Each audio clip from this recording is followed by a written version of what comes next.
జరిగింది ఓ ప్రమాదం, ఏముంది నీ ప్రమేయం, దేహానికైన గాయం ఏ మందుతోను మాయం.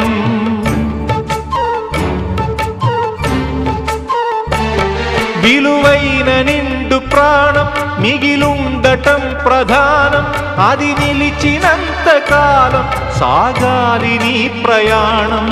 స్త్రీల తనువులోని శీలమున్నదంటే పురుష స్పర్శతోనే తొలగిపోవునంటే, ఇల్లాళ దేహాలలో శీలమే ఉండదనా, భర్తన్న వాడెవడు పురుషుడే కాదువనా.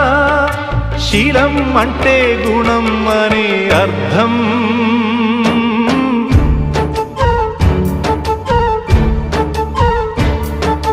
నువ్వేమి చేశావు నేరం,